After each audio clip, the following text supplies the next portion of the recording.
come sarebbe un TG di cartoni morti, un telegiornale di cartoni morti?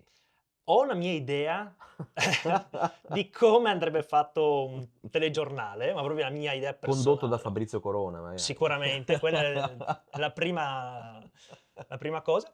E, secondo me il telegiornale intanto non dovrebbe avere notizie di cronaca. La prima volta che ho fatto la parodia di MasterChef e 1 giorno, 2 giorni dopo, ma stiam parlando proprio di tanti anni fa, 2 giorni dopo mi scrive o Sky o chi per lui che aveva MasterChef e mi dice: "Guarda, abbiamo visto la tua parodia di MasterChef, è molto divertente." Ho detto: "Cavolo, non ci credo, cioè appena cominciato Però e" togliela, sai che no, quasi. Ho detto: "Però ho visto che hai utilizzato il logo nostro di Masterchef, toglilo."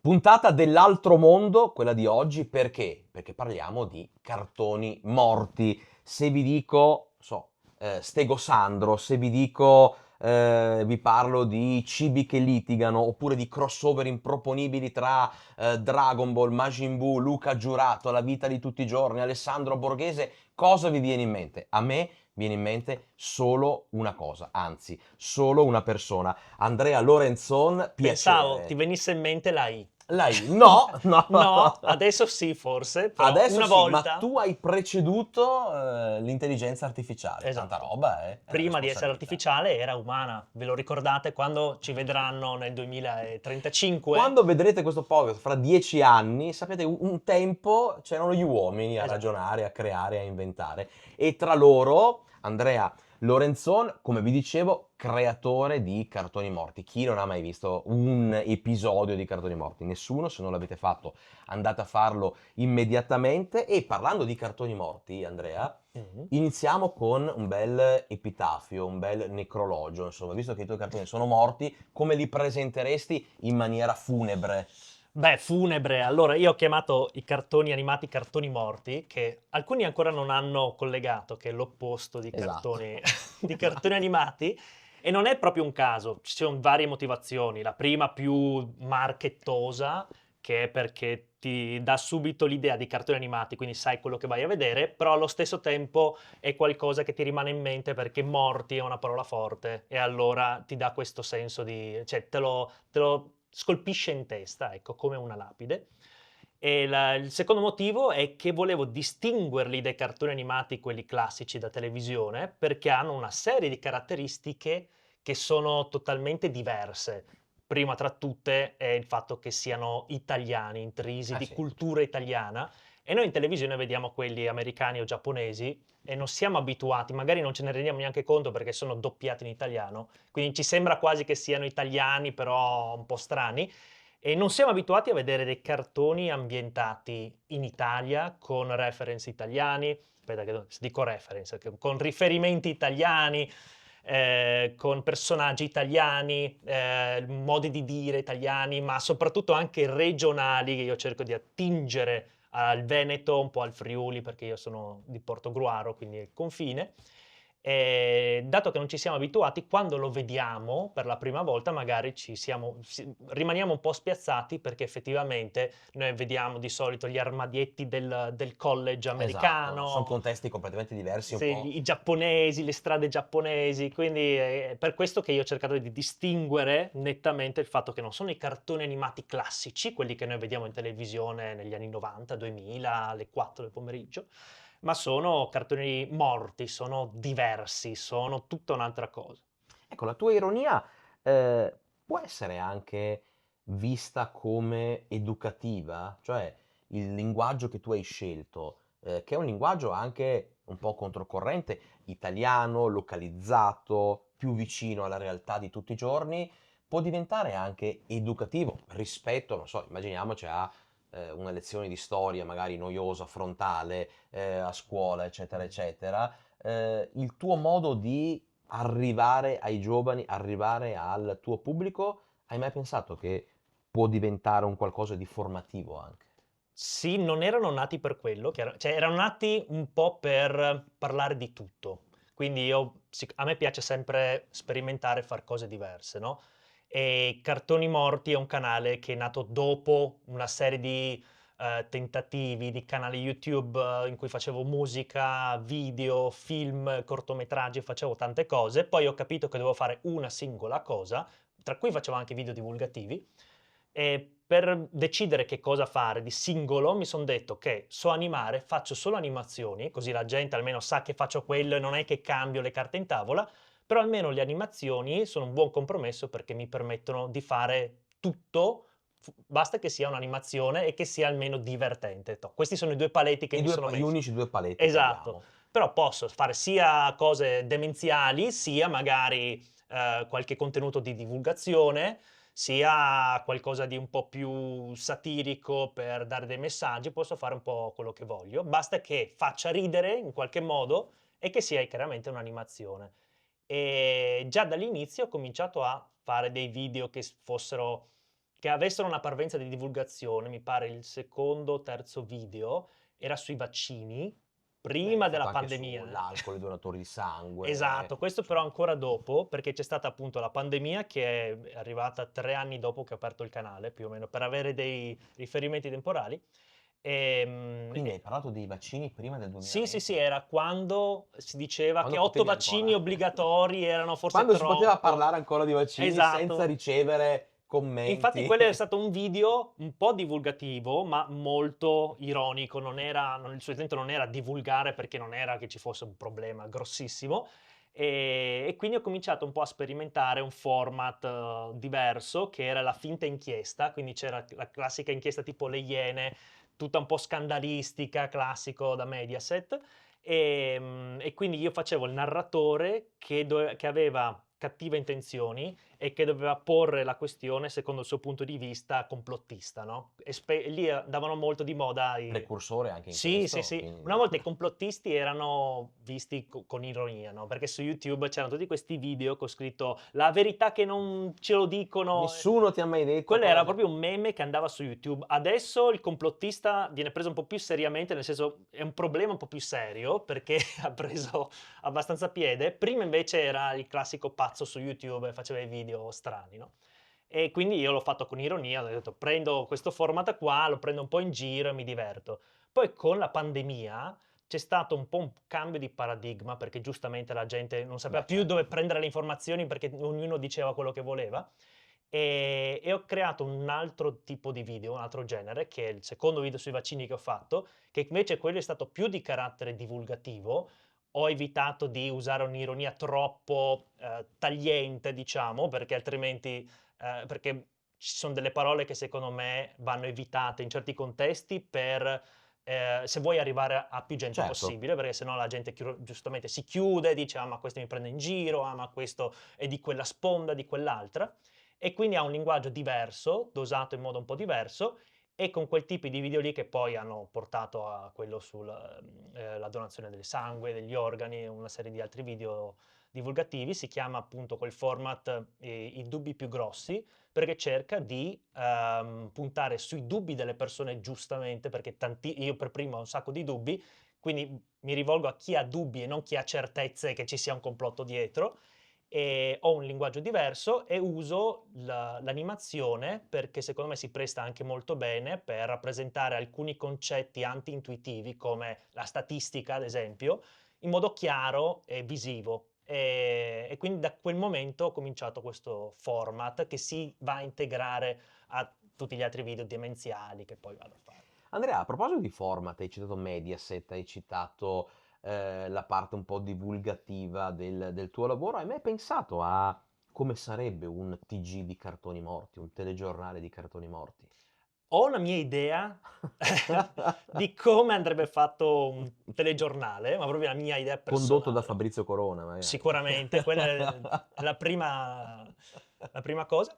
E, secondo me il telegiornale intanto non dovrebbe avere notizie di cronaca, che io sto riscoprendo adesso come fonte di ispirazione per fare i video, perché la gente parla di fatti di cronaca e io invece non li guardo. Appena guardo il telegiornale guardo le prime notizie su politica, notizie dal mondo eccetera, poi quando comincia a parlare di Garlasco e delle solite boiate, chiudo perché sono cose che a me non interessano niente, non mi danno niente, è intrattenimento alla fine.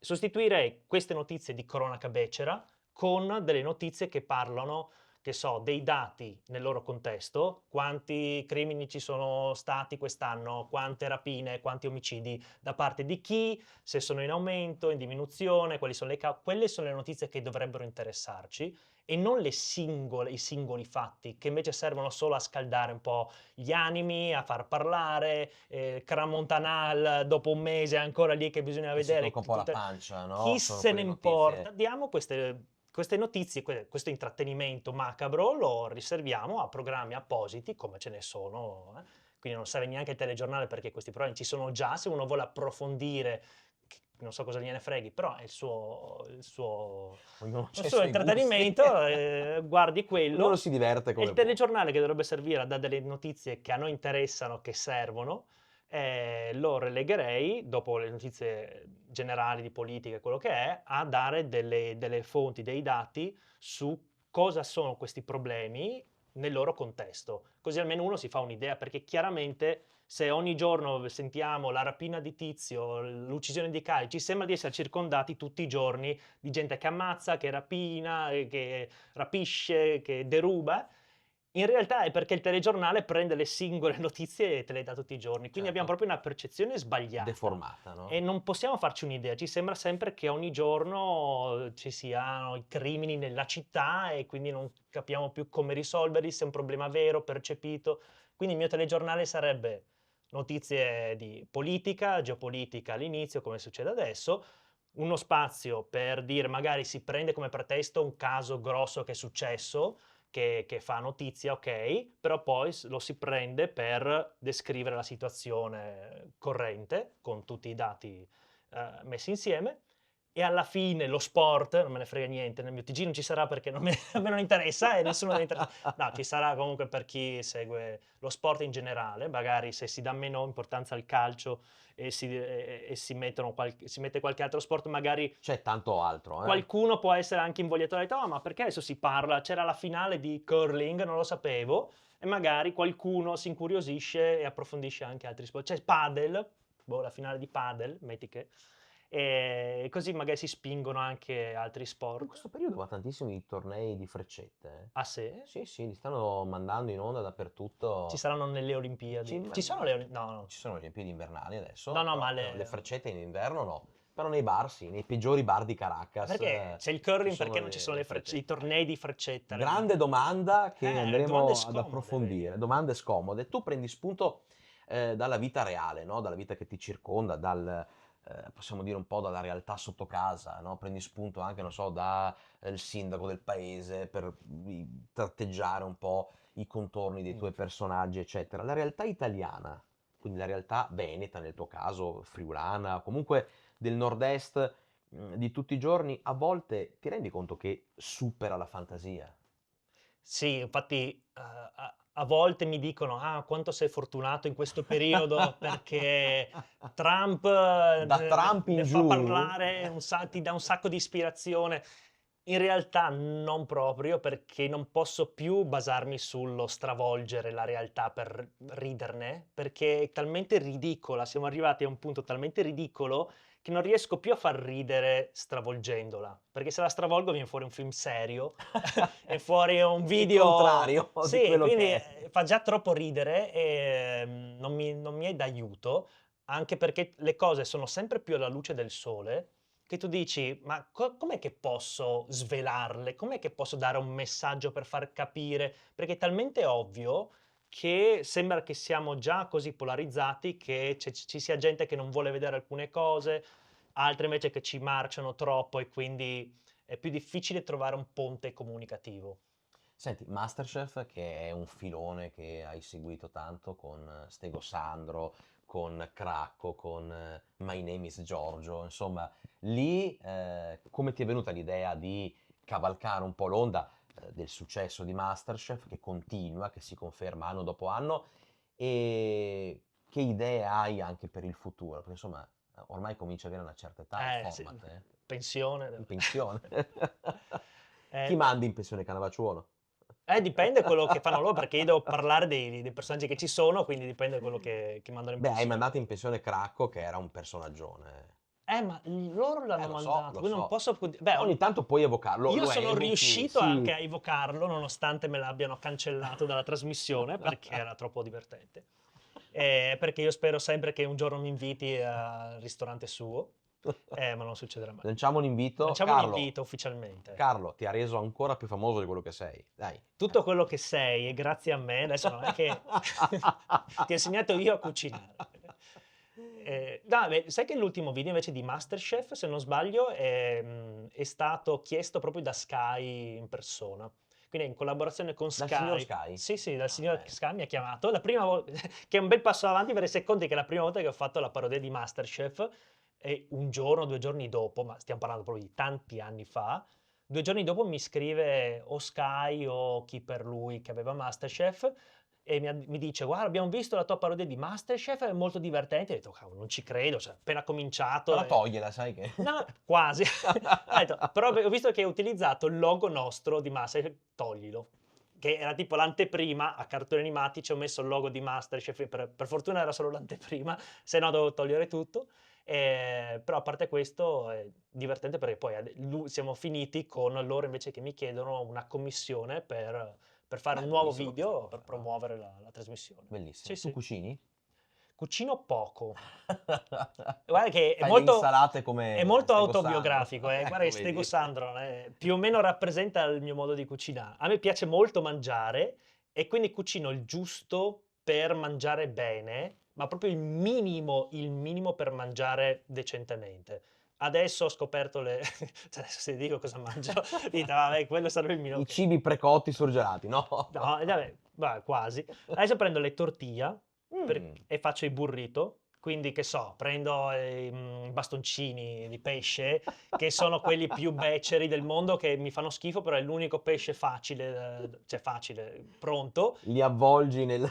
Però ho scoperto, anzi mia amorosa mi ha spiegato, non ho scoperto neanche quello, che se tu lo metti dentro il burrito e ci metti, che so, o l'avocado o l'insalata, ti fa il burrito di pesce come il panino del McDonald's che c'ha il pesce dentro, che prima dicevo una porcheria, invece quando lo mangi sai che non è male, e così mangi bastoncini buoni senza rendertene E i conto. tre giudici come valuterebbero questo tuo piatto? Devi farglielo capire. Tu sai il valore, i giudici all'inizio dicono vabbè è una porcheria, però se tu gli spieghi che i cibi poveri hanno comunque il loro perché e dici che i tuoi genitori sono morti e cose così, forse da una prospettiva riesci a convincerli. Uno dei tuoi punti di forza, Andrea, lo hai detto all'inizio, è il fatto che il tuo è un format italiano, cioè un cartone animato che ci permette di identificare luoghi, toponomastica, riferimenti tipici nostri, no? E non le strade giapponesi o i college americani. Tu hai mai pensato però a come sarebbe un cartoni morti in giapponese? O un cartone morto insomma, in americano, insomma, americano, made in USA. Beh, c'è già qualche esperimento. Mi han chiesto un canale di doppiaggio spagnolo, il Ah, permesso di usare il video di Dragon Ball, di doppiarlo. E infatti c'è già questo video in spagnolo di Dragon Ball stranissimo. quando l'hai ascoltato? Beh, era molto divertente perché comunque lo spagnolo è un Sì, veneto dai, con sì. un po' più di S, quindi più o meno si capiva. A parte che io conosco il dialogo a memoria, quindi lo sapevo benissimo. Però c'era tipo Junior che diceva le strabiliante in qualche... adesso non mi ricordo cos'è che una parola stranissima per strabiliante, e quindi ha fatto molto ridere. E adesso con l'IA, forse, i tempi sono maturi per provare a tradurli in altre lingue. I cartoni sono molto difficili da tradurre, finora ha fatto schifo. Soprattutto quelli ironici, no? Sì, Quelli sì, sì, ma ironici. non hanno tutte le intenzioni cioè si perde tutto e quelli che riescono a metterci le intenzioni, comunque io parlo molto velocemente, ci sono tante voci che si intersecano, quindi l'IA Fa fatica. fa molta fatica. Però mi ha contattato un'azienda che fa traduzioni, mi ha proposto, ha detto noi proviamo, adesso devo ancora vedere dei risultati, li ho avvertiti, ho detto guarda i cartoni sono molto difficili, non è un documentario che è più facile e deve ancora mandarmi delle prove, vediamo com'è, però non sono tra quelli che pensa, ah beh, ho avuto successo in Italia e allora se lo traduco in inglese il mondo mi adorerà, perché appunto sono cartoni molto italiani e tante cose le capiamo noi italiani.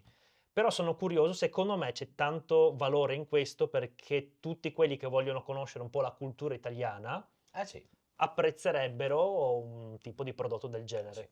Quindi tanti mi senza dubbio. guardano, tanti stranieri mi guardano per imparare la lingua e imparare un po' la cultura, anche quello che succede. E non ci sono tanti prodotti, ma anche fatti da italiani. Io ho notato tanti colleghi che fanno dei prodotti, però siccome sono cresciuti con prodotti americani e giapponesi, si ispirano anche loro a quel tipo di categoria lì. E invece secondo me è uno spreco enorme perché noi abbiamo questa cultura che pochissimi hanno potuto sfruttare per fare dei prodotti nuovi, forse anche perché ci sembra di essere un po' provinciali, perché se metti... C'è Zero Calcare che forse è quello che più si presta Sì. come impianto culturale, però è totalmente diverso No, dal come mio. impronta sono diverse, però ricalca un Però po'. vedi, lui secondo me dà proprio un valore alla sua regionalità e io voglio fare una cosa simile con i miei cartoni. Senti, qual è il tuo rapporto con l'intelligenza artificiale? Perché tanti tuoi colleghi, animatori, fumettisti, la vedono un po' come il grande spauracchio, come il pericolo che andrà a uccidere o a limitare fortemente la creatività. Invece, tu come ti rapporti con l'intelligenza artificiale? Ne abbiamo parlato anche prima. Secondo me l'unico un po' dispiacere che mi dà l'IA è che sta chiaramente alzando il livello cioè sta diminuendo i requisiti che ti servono per produrre un video animato, ad esempio. Se prima dovevi sapere animare, scrivere, doppiare, avere l'idea giusta, eccetera, adesso ti basta avere un po' l'idea, comunque non basta neanche quello, che l'animazione te la fa l'IA, la voce te la fa l'IA, ed è tutto abbastanza automatizzato. Il contro di questo è che chiaramente non puoi farti è difficile farti un nome, perché tutti possono farlo come lo fai tu, devi avere intanto un'idea molto originale e manca però la tua impronta, perché c'è bisogno di avere un'impronta personale per dire: "Ah, ma questo video l'ha fatto Tizio, okay, ho usato l'IA, però mi riconosco che l'ha fatto Però Tizio". c'è un elemento distintivo, no? C'è la Esatto. firma, E invece diciamo. adesso è pieno, adesso c'è un termine che non mi viene in mente, di, video fatti con la IA molto, trash, buttati lì, che però magari hanno milioni di visite, perché chiaramente siamo ancora agli inizi, uno lo vede, alcuni sono fatti molto bene, quindi li apprezzi, però quanti sanno chi li ha fatti? Magari ci sono degli account, adesso su YouTube ci sono degli account tipo One Piece IA, e vedi One Piece fatto con l'IA, tutto molto figo, ma non sai chi l'ha Chi c'è fatto, dietro? come, bravo lui, poi magari domani ne nasce un altro account, One Piece IA 2 La Vendetta, che è molto più bello, molto più bravo, e quindi uno si guarda quelli, quindi non rie è difficile farlo di mestiere intanto, non c'è la tua firma, quindi io non avrei nessun tipo di soddisfazione a creare un video del genere. L'unica cosa che a me toglie fino adesso, perché l'idea non cioè, è minima, l'umorismo non esiste ancora, l'IA riesce veramente a malapena a creare un dialogo che sia divertente e originale. Il disegno è tutto uguale, tu riconosci subito anche il disegno del fumetto fatto con l'IA, ancora tutto uguale, quindi lo vedi subito. La cosa che a me un po' dispiace è che se prima dovevi sapere un minimo disegnare e animare per creare quei crossover inaspettati come appunto Luca Giurato, Majin Buu, e tutti questi mashup che si Sì, creano improponibili, no? che Che uno tra dice. anche personaggi della cultura pop e cartoni animati e così, che quindi dava anche quel valore aggiunto e quell'effetto sorpresa. Adesso lo possono far tutti e quindi perdi un po' questo effetto wow di quando lo Ma crei è tu. difficile anche affezionarsi, no, a una produzione, fatta con l'intelligenza Sì, sì. artificiale. Cioè, tu su YouTube hai 1,5 milioni praticamente di, follower che Mh. seguono il tuo canale, poi, ci sono tutti gli altri. Però, chi lo fa, ormai quel pubblico tu sei riuscito a fidelizzarlo, cioè, aspetta l'uscita del tuo prossimo video, riconosce il disegno, il taglio, l'umorismo.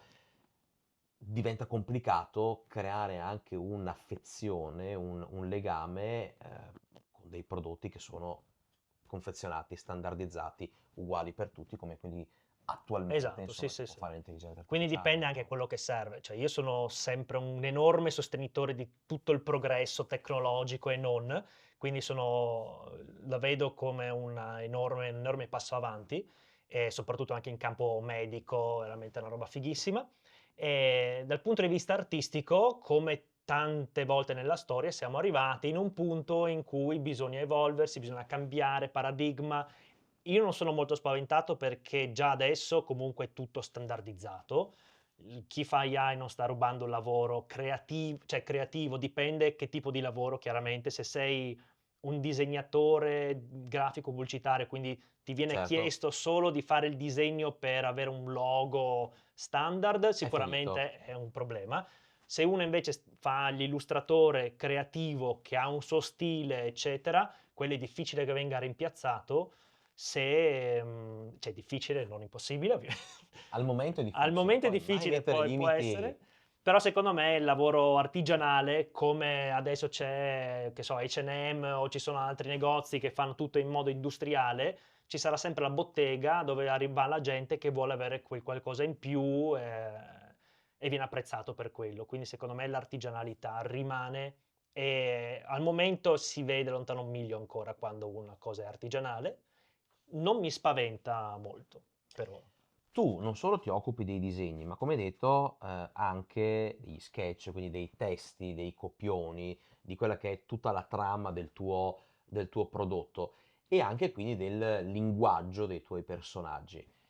In un contesto come quello in cui viviamo adesso, dove il politicamente corretto, dove il linguaggio inclusivo, sta mettendo dei paletti, che tu come giudichi? Troppo limitanti? Cioè tu il politicamente corretto, il tuo linguaggio, eccetera, come riesci, a districarti in mezzo a questo si può dire, questo no, questo conviene dirlo in un'altra maniera? Beh, io sono su YouTube anche perché, cioè, il mio canale è stato creato anche per soddisfare la mia esigenza di esprimermi. Quindi non avrei mai accettato nessun tipo di paletto che va proprio a bloccare qualcosa che secondo me invece vale la pena dire. Secondo me il politicamente corretto è anche stato interpretato in modo molto strumentale spesso da tantissime persone. In realtà sono delle regole, dei limiti di espressione che vengono utilizzati in certi frangenti, molto piccoli, molto più piccoli di quelli che sembrano. Ad esempio in televisione, dove la gente spesso magari non sceglie di vedere un programma perché se lo trova davanti, lì chiaramente non puoi dire alcune parolacce grosse, non puoi bestemmiare, non puoi, adesso non so quali siano le regole, però ci sono delle Beh, regole. insomma c'è un linguaggio inclusivo, Esatto, in cui sei magari d'accordo o meno, però comunque ci sono delle regole sociali, ecco, per cui non puoi dire alcune cose. Nel mio canale YouTube, o in generale su YouTube, puoi dire quasi totalmente di tutto, con certi limiti controversi, che alcune cose effettivamente sono abbastanza problematiche, soprattutto ad esempio su TikTok. Ieri ho scoperto, perché l'ho pubblicato giusto oggi, mega notizia freschissima. TikTok, non so se avete presente, è stata acquisita adesso da delle aziende sì, americane vicine a Trump, sì. perché prima era cinese. Cosa è successo? Che improvvisamente hanno cominciato gli americani a lamentarsi che tutti i video sull'ICE, su Israele, su Epstein, stranamente stanno un po' scomparendo. E cosa starà Facciamoci succedendo? una Boh, non lo so. domanda. E ieri mi manda uno screen un mio follower americano che mi chiede se ho cancellato il video dell'ICE. Io vedo, no, è ancora qui. Lui mi manda uno screen e fa vedere che invece lui che è in America non lo Non lo vede. vede più. Quindi l'hanno proprio tolto. A me non è arrivata chiaramente nessuna notifica, non è che ho infranto il regolamento di TikTok, quindi non c'era fake news, non c'era, era un video divertente solo su quell'argomento lì, no? Quindi lì stanno veramente attuando una politica censoria perché deriva direttamente dall'America, dal presidente, non dalla piattaforma o dai regolamenti, no? E questo è proprio per far capire la differenza tra linee guida che magari vengono utilizzate o dalla piattaforma, che magari si allarga a volte un po' troppo, e delle scelte in cui Beh, ma lì poi direttamente c'è vai a l'ingerenza della togliere. politica, Esatto, certo, insomma, esatto. no? Mentre per il politicamente corretto io non ho mai avuto difficoltà a esprimermi e dire quello che volevo sui social, ma non ho visto mai nessuno avere dei paletti. Spesso ci si lamenta che non si può più dire niente perché c'è gente che ti va contro e contesta. Però come tu sei libero di dire la tua opinione, anche loro devono essere liberi, cioè non è che hai solo tu il diritto di: "Oh, io vado sui social, vado in piazza, dico, quello che voglio", poi la gente dice: "No, questa roba non puoi dire perché anche loro hanno il diritto di contestarti se non ti Comunque nessuno piace. si è giocato lo strike come ha fatto Mediaset con Falsissimo di Corona Ah, col sì, è tempo. vero, infatti. Nessuno, tu sei ancora immune da strike. Io sono ancora tranquillo, cioè Corona è proprio andato anche lì io per ora sono tranquillo. Senti, e invece il tuo rapporto con il mondo dei cartoni animati, quindi non cartoni morti, ma lasciando da parte Dragon Ball, che abbiamo capito che insomma è fonte di ispirazione, con tutto il resto dei cartoni animati, da quelli un po' più tradizionali fino a, non so, da Holly e Benji fino a Tartarughe Ninja, Lady Oscar, insomma, cioè tutta quella serie di produzioni anni 80, anni 90, com'è il tuo rapporto con quel mondo lì? E io sono tra quelli che è cresciuto con il classico cartone animato dell'1:30, quindi tornavo a casa da scuola, l'1:30 c'era Dragon Ball, che poi si è spostato alle -1/4 perché c'era Studio Sport, doveva far vedere cos'era il reality sul calcio, Campioni, il Campione, sogno. esatto, ma che schifezza. Quindi si è spostato alle -1/4, poi c'era, Ecco i perché odi lo Simpson. sport. Esatto, forse anche per quelli sono i Ecco ricordi. Può perché. essere che sia per quello. Trauma infantile. E poi mi pare i Simpson, oppure c'era un Sì, sì, secondo sì. cartone, forse cominciava con Conan, poi Dragon Ball, poi i Simpson, vabbè, quella triade lì. Comunque c'era la triplettina uguale. Esatto, e io ho avuto la fortuna di essere tra quelli che poteva godersi un cartone come Dragon Ball a puntate, senza avere spoiler in giro, perché non Ah c'era sì? internet dove andare nei Ah sì. forum a cercare come diventerà, cosa No, era succederà nella prossima impossibile, puntata. era impossibile C'era solo trovare questa leggenda di Goku Super Saiyan che aleggiava, 6 sì, che, sì, sì. con le stampe ti portavi a scuola.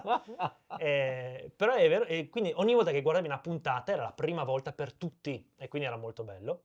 E quindi Dragon Ball mi ha proprio segnato l'infanzia per quello, quindi e ho anche imparato a disegnare un po' la figura umana grazie a Dragon Ball, perché chiaramente ricopiavi i personaggi. Quello e One Piece sono i due, e dopo è arrivato Naruto alle 4, mi pare. E i Pokémon, però i Pokémon mi hanno rotto le balle subito, perché non andavano da nessuna parte, era un A filler di parte che poi serie e per basta. anni c'era gente che girava per le strade in città alla ricerca dei Pokémon, ti ricordi che Sì, sì, con c'era la l'applicazione, caccia sì, dei sì. Pokémon, era una roba. Però, cioè, io all'inizio siamo arrivati fino forse alla fine della prima stagione, qui doveva andare a fare questo torneo incredibile, e va, perde dopo, 3 spoiler, perde dopo 3, 4 incontri e dici: "Okay, è finito", poi ricomincia e comincia a perdersi, a fare missioni secondarie, non va da però da nessuna parte, a volte rifiuta le medaglie, a volte rifiuta i Pokémon, ho detto: "Ma allora lascio, ma io sto qua a perdere tempo a guardare te, ma io piuttosto mi vedo qualcosa di meglio". Senti, c'è un episodio, un tuo format a cui sei particolarmente legato? Cioè, non so, dal filone di MasterChef fino a quello dei cibi che litigano, dei gelati, eccetera, eccetera. C'è un episodio che dici, qui c'è tutto me stesso. Questo ne vado particolarmente orgoglioso. Son tanti format diversissimi, quindi posso menzionare, no, c'è Salvini l'Aggiustatutto che Ah sì. spessissimo mi menzionano, perché non è il cartone politico che No, no, no. insulta No, no, no. il politico di turno, eccetera, eccetera, no, è studiato in modo tale che faccia emergere quello che non si sa per quale motivo pochissimi politici riescono a identificare. Perché magari quel tempo Salvini andava fortissimo e tutti gli davano: "Ah, razzista, omofobo", eccetera, e guarda caso non diminuiva di sondaggi perché insomma era facile difendersi da queste accuse, no, perché c'è chi magari vede l'omofobia in certi comportamenti e chi non la vede. Quindi è Certo. inutile andare lì a dirgli sempre la stessa moina. Quello che invece io trovavo molto problematico nel suo comportamento, e in quello che vedo sempre più estremo in tutti i politici, anche di destra, di sinistra, di tutti, è il populismo, cioè proprio affrontare problemi in un modo banale, superficiale, sbagliato, che non porta a niente. E quindi ho cercato di rappresentare il suo modo di risolvere i problemi senza menzionare nessun tipo di particolare rivelatorio, e ho costruito questa storia con uno stile di disegno simile a quello di Peppa Pig, perché mi sono ispirato a Peppa Pig, e creando appunto, cioè costruendo una storia per far Cioè, capire. devi mettere insieme Salvini e Peppa Pig. Eh beh, comunque lui con la Eh beh, porchetta sì. era già è Sulla buona un'immagine che strada. comunque c'ha. E quindi ho cercato di far riemergere il comportamento populista che aveva Salvini, che adesso comunque c'ha Trump all'ennesima potenza, e ripeto, non è una connotazione solo di destra, c'è anche nella sinistra, e volevo far proprio mostrare questo tipo di comportamento, che è una cosa che secondo me è un po' il principio per cui ci sono i problemi nell'amministrazione.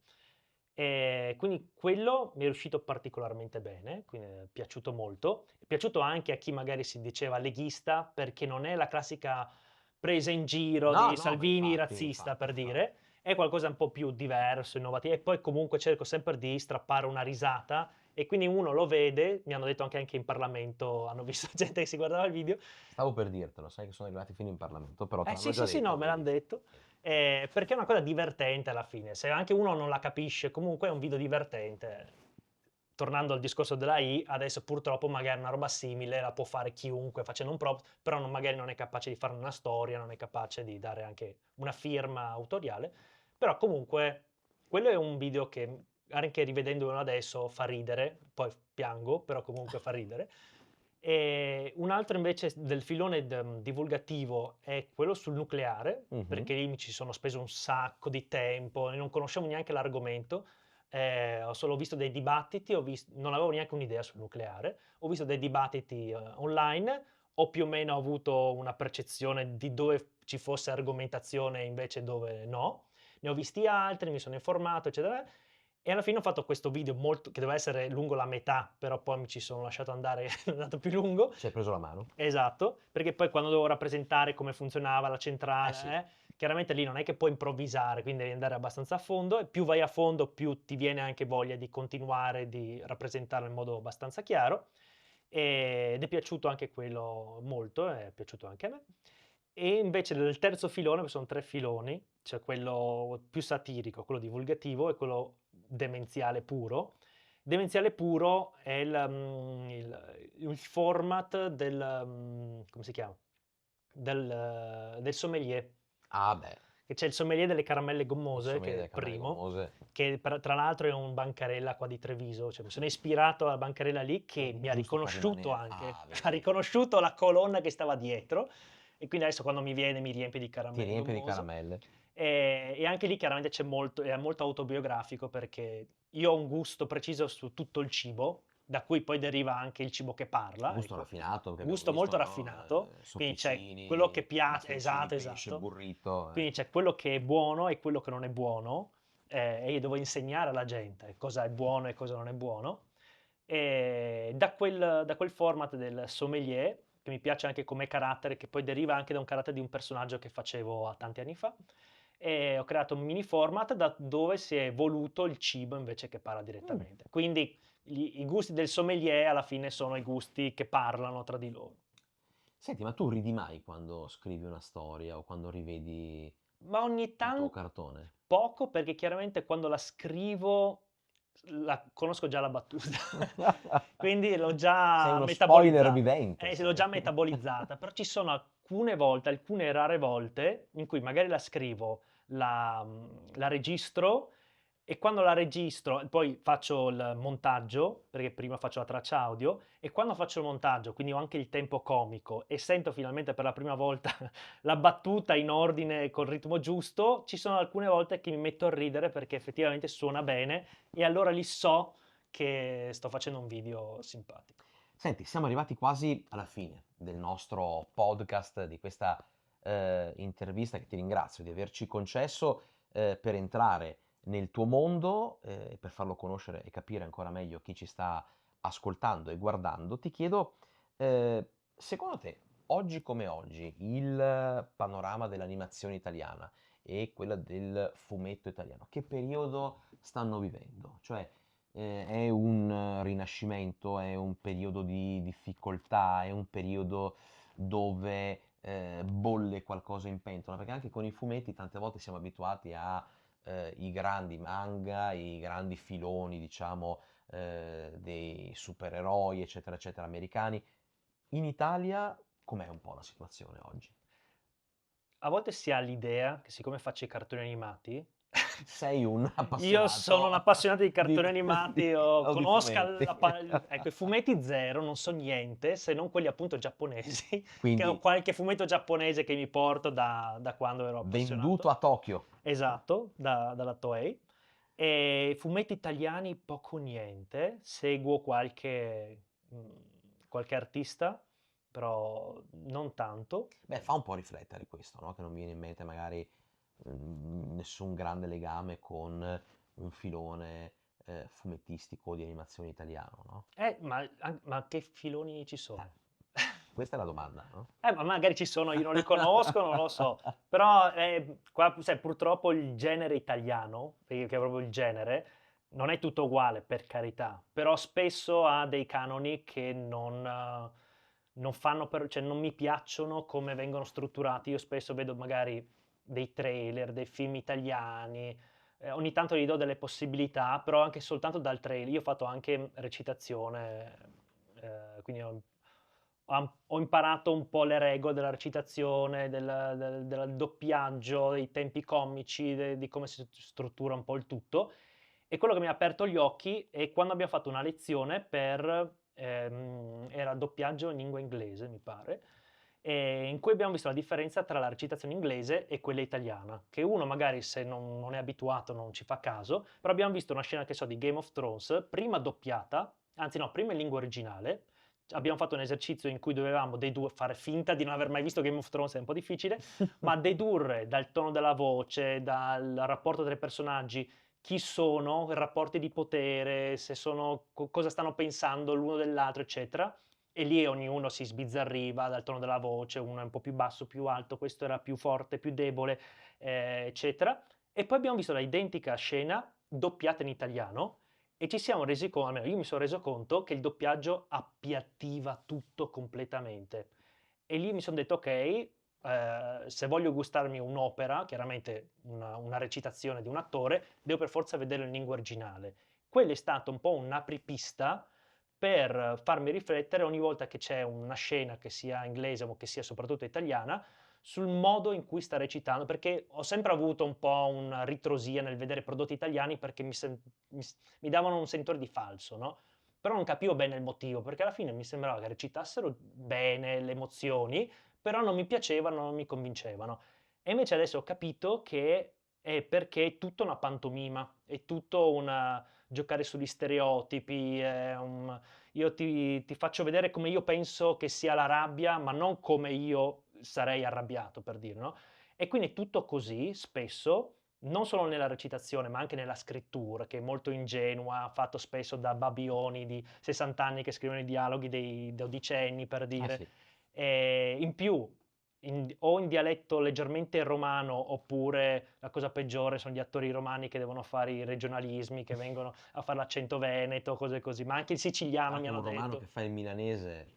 Quindi, Come un milanese che fa il romano, mi ricordo c'è un Rugantino. Rugantino con L'hanno detto Celentano, anche a me beh, perché ho fatto la parodia di Zero Calcare, è però una io l'ho cosa fatta apposta. incredibile, è una cosa incredibile. Quindi, e da quel momento in poi, adesso so con cognizione di causa il motivo per cui non riesco ad apprezzare tanti prodotti italiani e anche il motivo per cui io Cartoni Morti l'ho impostato così, quindi ho cercato di mantenere spesso anche la mia cadenza dialettale, di creare delle situazioni che fossero vere, reali, che non fossero dei cliché.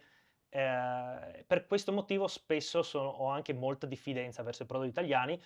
Sono sicuro che ce ne sono di molto Di validi, qualità, certo. però non saprei come andarli a trovare, per dire, quindi dovrei imbattermici e per questo motivo non so assolutamente nulla del mondo dei fumetti o dell'animazione, Allora, insomma. ultime due cose. Devi scegliere il tuo prossimo filone tra Temptation Island, Grande Fratello o Don Matteo. Cosa faresti? Filone Di alla Cartoni animazione Morti. alla cartoni morti. Quindi Don Matteo, Temptation Island e Grande A parte che Fratello. Don Matteo l'ho già fatto. Sì, l'hai fatto in parte. Quindi dovrebbe essere un revival. Un revival con Raoul Bova.